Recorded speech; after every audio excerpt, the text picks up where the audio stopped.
Всем здравствуйте! Я решила снять видео вопросов и ответов, как обещала. Саму идею видео вопросов-ответов вот именно в таком формате я посмотрела у блогера Баба Таня Неформат. И вы знаете, мне очень понравилось. Мы с Татьяной дружим, я написала ей, что идея классная, видео замечательное. Немножко позаимствую. Потому что показалось действительно интересным, когда я задаю вопрос и отвечаю на него уже с видами города Гродно, либо какими-то красивыми видами природы, для того, чтобы не постоянно говорящая голова в кадре, а было что-то помимо этого. Картинка не была статичной, скажем так, чтобы это было интересно смотрелось, динамично. Прямой эфир это немножко не для меня, потому что нужно немного другое оборудование, это раз. Во-вторых, я сама не люблю, когда начинают прямой эфир и вроде бы, мы сейчас подождем, пока все соберутся, напишите мне как звук. Вот я на этом месте, если честно, всегда выключаю. Поэтому пусть у меня будет вот такое же видео, вопросов-ответов, которое можно остановить в любое время, можно смотреть, не смотреть, это уже личное дело каждого. Ну и не будем затягивать, начинаем.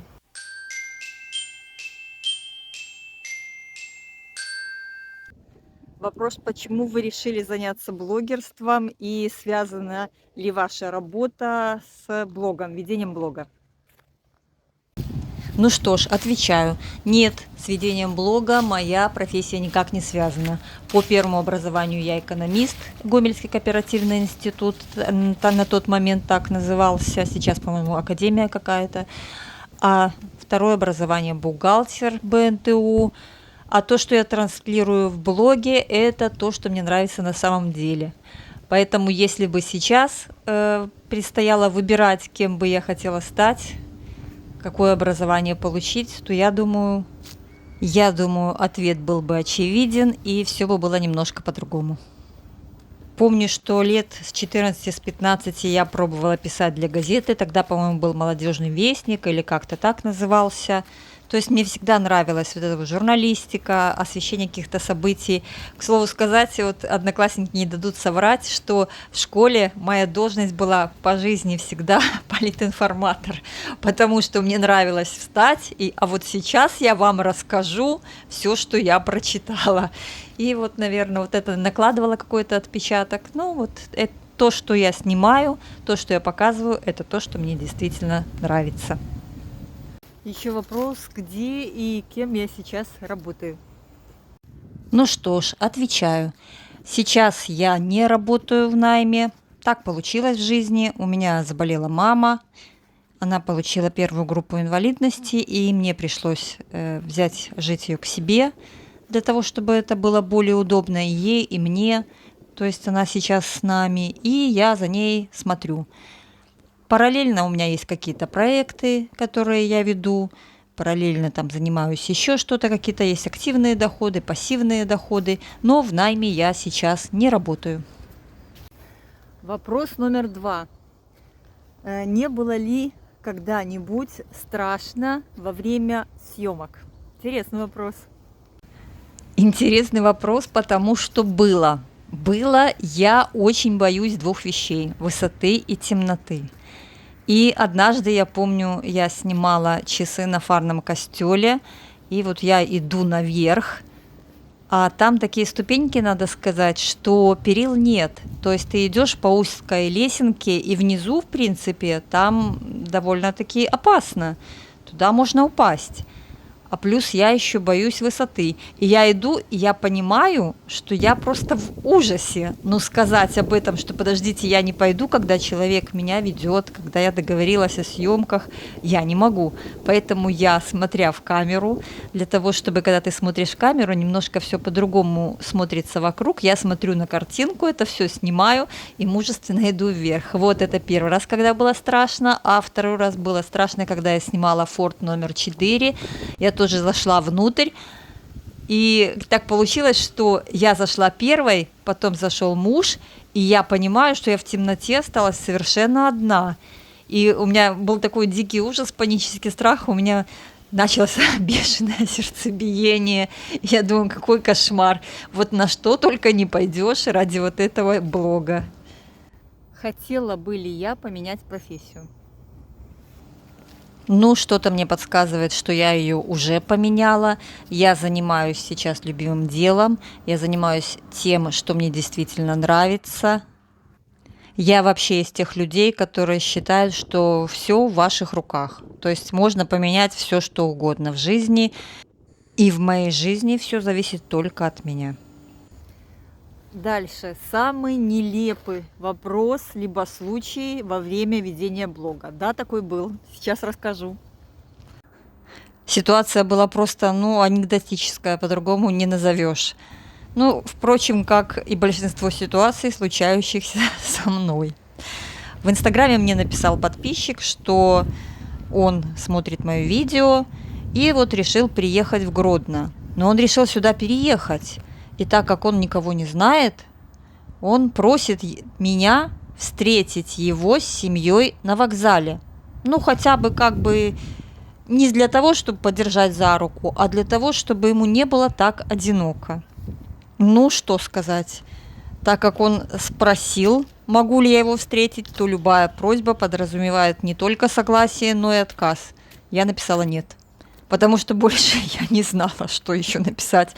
Если хотите, можете написать свои комментарии, чтобы ответили вы. Не было ли когда-либо желания переехать к дочке? Ну, тут скорее сложный вопрос, потому что, конечно, хочется быть поближе к своему ребенку, но надо учитывать, что у нее своя жизнь, и в качестве кого переехать? Или просто в ту же страну, где живет она? Она еще не определилась с выбором страны, сейчас она учится и работает в Италии, в Милане. Но останется ли она там, не знает, потому что налоговое законодательство там сложное в отношении молодежи. Есть страны с более привлекательной налоговой политикой, где там до 26 лет, допустим, молодежь не платит налоги, если работает. Опять же, уровень зарплат в Италии по дизайну и архитектуре заметно ниже, чем в других странах. То есть для начала она должна определиться, где она будет жить. А уже потом я вообще ничего для себя в жизни, как, наверное, вы поняли из моих ответов и предыдущих, не исключаю. Я считаю, что человек все может поменять при желании, и в том числе и место жительства. Но пока такой надобности нет ни у нее, ни у нас. Все хорошо. Самый такой интересный, наверное, интересующий многих вопрос. Комменты, которые меня раздражают, и за что я могу забанить в блоге. Да нет, вы знаете, чтобы откровенно так раздражало, так и, пожалуй, не вспомнишь сразу. Ну, я девочка взрослая, меня вывести из себя достаточно сложно, я человек спокойный. Но вообще был один комментарий, один подписчик мне постоянно под каждым видео писал с ошибками, возможно, потому что русский язык не родной. Я в 70-е годы служил на фолиуше в такой-то части, сними мне мой фолиуш. Один раз написал, второй раз, третий, четвертый. И после этого я ему написала: никаких вопросов, напишите мне на почту, я вам сниму то, что вы хотите. 10-минутный ролик будет стоить $200. Все, с тех пор он мне не писал. По поводу вообще комментариев расскажу такую ситуацию, что в творческой студии YouTube, то есть у меня есть страничка, где специально для авторов, немножко по-другому это все выглядит. Я захожу на нее, и я в комментариях могу указывать стоп-слова.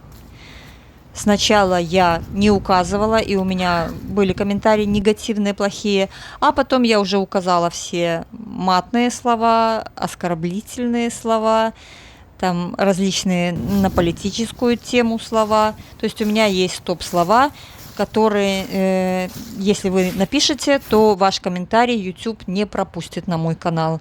Поэтому некоторые комментарии, некоторые пишут и своих комментариев не видят, потому что там есть стоп-слова в вашем комментарии, это раз. Ну и отсеивает негатив немножко. И я эти комментарии видеть могу. То есть я захожу, смотрю, какие комментарии находятся в бане на проверке. И, как правило, после таких комментариев я читаю, я человека сразу блокирую. Без разговоров. Как-то мне подсказали, что лучше делать так, потому что меньше будет на канале различной грязи. То есть там останутся группа людей, которые, в принципе, думают так же, как и ты, которым нравится тоже, что и тебе. И как-то вот такой благожелательной, дружелюбной атмосфере это все будет вестись блог, если удалять таких вот нежелательных людей. Есть потому что люди больные, есть немножко невоспитанные, а есть не немножко, а сильно невоспитанные. Поэтому вот я так борюсь на своем канале с негативом. Еще вопрос, почему вы редко снимаете себя на камеру?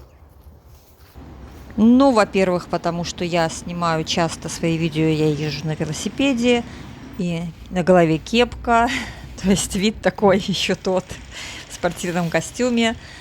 Во-вторых, нужен специальный дополнительный микрофон, который очень хорошо пишет и подавляет шумы, то есть с таким микрофоном желательно записывать звук. Вот сейчас я записываю звук дома, то есть я делаю наложение на видео, уже монтирую это все дома. А чтобы записывать и снимать на улице, это должно быть идеальные условия, то есть и меньше шума, и не такой ветер, который вот бывает, даже я когда задаю вопросы, вы, наверное, слышите, что такой шум ветра и немножко вот такой диссонанс. Но я люблю, чтобы делаешь, делай хорошо, чтобы людям было приятно тебя смотреть. Дальше. Могу ли я вспомнить самый нелепый комментарий? Но нелепых было достаточно много, но один был совсем недавно, наверное, всегда запоминается тот, что был накануне, и тоже был такой комментарий, крайне удивил меня, сейчас расскажу. Комментарий звучал так: все ваши видео касаются польско-шляхетского периода нашей истории. Как будто истории о белорусах нет, как будто не было белорусов, ну и что-то в этом роде. Меня этот комментарий настолько даже сначала озадачил. Я пишу: позвольте, мое видео о путешествиях, мой канал, об архитектуре, об истории города Гродно, о домах, которые есть в городе, о деталях на домах. И ни в коем случае о каком-то конкретном периоде. У меня достаточно разностороннее видео, достаточно разносторонний канал. Там есть и экскурсии, и там скульптуры, да все что угодно. А комментарий был под видео, вы не поверите, о подземных ходах, которые были вырыты еще при иезуитах. То есть причем здесь польско-шляхетский период. В общем, я этого не поняла, что это было. Или это попытка втянуть меня в какой-то конфликт была, или нет большого ума. Ну, в общем, я не поняла. А вы как считаете, мои видео конкретно о польско-шляхетском периоде города Гродно, или все-таки на этом канале есть что-то большее? Еще интересный вопрос. Самый, наверное, обидный комментарий, который вы получали? Или какие комментарии вас обижают? Да, пожалуй, сейчас таких комментариев нет, но в начале, конечно, очень много писали, как вы разговариваете, то есть дикция. Ну да, я согласна, вот если посмотреть ранние видео, но дело в том, что если мы вообще, вот сейчас каждый из вас попробует записать себя на диктофон, то, возможно, даже не узнает свой голос. И это имеет место быть, это было справедливо, но отчасти справедливо, но писали обидными словами, конечно, я тоже удаляла такие комментарии. То есть я критику приемлю конструктивную, что если бы мне написали, вот постарайтесь там улучшить, вот мне написали однажды, постарайтесь улучшить видео, потому что камера у вас бегает, а мы хотим рассмотреть картинку более статично. Я учла, я стала смотреть, как снимать, уроки брать в интернете, и также после этого я стала брать уроки речи в интернете, и поняла, что качество речи, конечно же, улучшилось, потому что есть различные приемы, используя которые, и если ты разговариваешь именно вот так, то твой голос будет звучать наиболее привлекательно. То есть как таковых обидных комментариев наверное, нет, но конструктивную критику я, наоборот, приветствую. Особенно, когда мне подсказывают какие-то вещи, которые, мне кажется, я сама не замечаю. Либо, ну, потому что на все нужно образование, понимаете? Всему нужно учиться. Нельзя вот руководить, скажем так, отелем, если ты по образованию учитель, правильно? Или рестораном. Надо профильное образование. Поэтому, да, иногда у некоторых получается, но я согласитесь, что гораздо лучше получается у тех, кто учился по специальности. Я не училась, поэтому я стараюсь, к критике прислушиваюсь и стараюсь улучшать свои какие-то вот, скажем так, недостатки. Считаю, что если человек говорит: "Я все знаю и сам", и ничему не стремится, то, скорее всего, заведомо проиграет. Вопросы вы писали под видео в YouTube, а также мне в Инстаграме задавали вопросы. Большое вам спасибо за это. Ну, вот такое видео будет или примерно такое у меня получилось. Ставьте лайк, если понравилось. Пишите комментарии.